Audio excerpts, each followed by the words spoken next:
I stood at the edge of something new, staring into the unknown.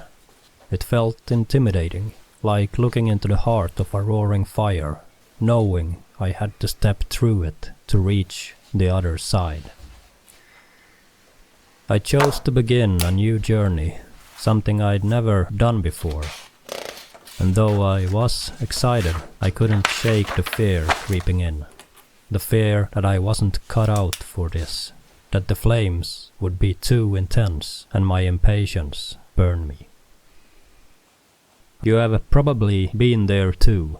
When you start something new, it feels exciting at first, right? There is a spark of inspiration, something that ignites your desire to learn and grow. But then the reality sets in. You realize it won't be as easy as you thought. The process, this fire, tests you, and like metal thrown into the flames, you feel the pressure, the heat, and sometimes you wonder if you can withstand it. For me, it wasn't long before that excitement began to fade. The more I tried, the more difficult everything seemed. Each step forward felt like a struggle, as if I were being forged in a fire that never cooled down. The learning curve was steep, and I was stuck at the bottom, looking up, unsure if I could ever climb it. It wasn't just hard, it was frustrating. Every time I thought I had made progress, something would happen to set me back. I don't know about you, but it's easy to feel defeated when that happens. You start questioning yourself. Am I cut out for this? Why is it so hard? I should be better by now. That's when impatience starts creeping in. I wanted to see results immediately. I wanted mastery without the struggle. This is a common problem of our time. But as in the forge, we have to endure the heat if we want to be shaped, refined and transformed. I knew this on a surface level, but accepting it was a different story. The first lesson I learned was that impatience is a trap. You and I, like so many others, get caught in this mindset where we expect instant results. But real growth, real learning takes time. The learning process takes time to shape us. It wasn't just about the end goal either.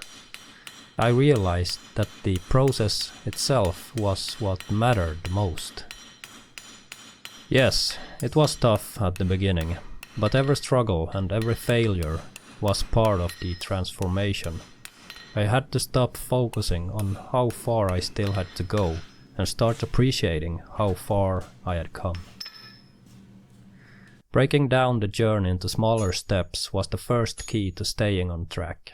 Instead of being overwhelmed by the enormity of what I wanted to accomplish, I started setting smaller, achievable goals. Each day, one small improvement. And you know what? It helped. Those small wins gave me fuel to keep going, even when the bigger picture still seemed so far away. But even with small victories, there were still days when I felt like giving up. Days when the fire of frustration burned too hot. That's when I learned the importance of self-compassion.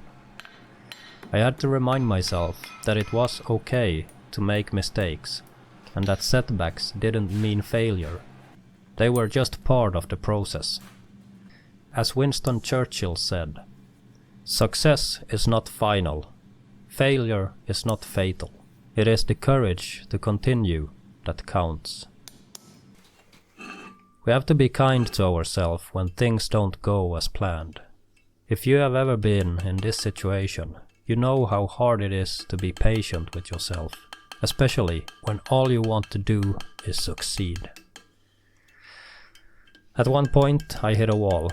I couldn't move forward, no matter how hard I tried. It felt like I was stuck in the flames.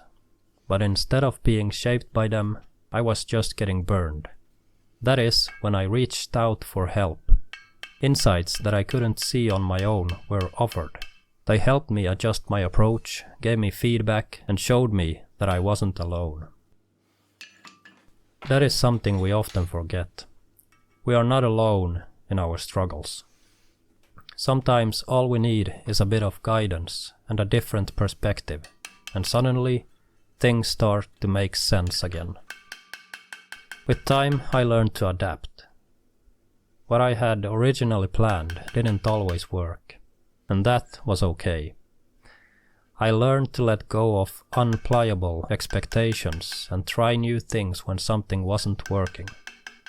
Some of my best progress came from experimenting, failing, and then finding a better way. And each time I hit a milestone, no matter how small, I celebrated.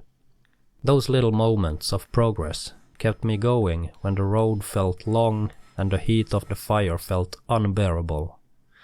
Each victory, no matter how insignificant it seemed, was proof that I was moving forward. And with every step, I built resilience, that inner strength that made it easier to keep going, no matter how tough things got.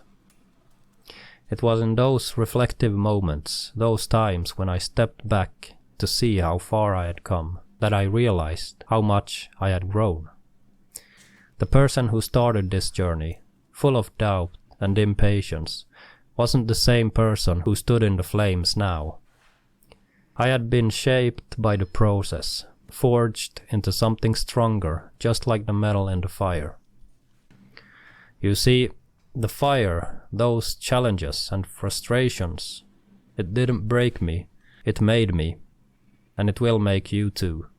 Every time you push through the tough moments, every time you choose to keep going, you are being shaped into something stronger. Every setback is a step forward in disguise. And every challenge is an opportunity to grow. By focusing on the long-term vision, and by accepting that the journey is as important as the destination, you can find the strength to persist. And when you do, the fire will shape you into something far greater than you ever imagined.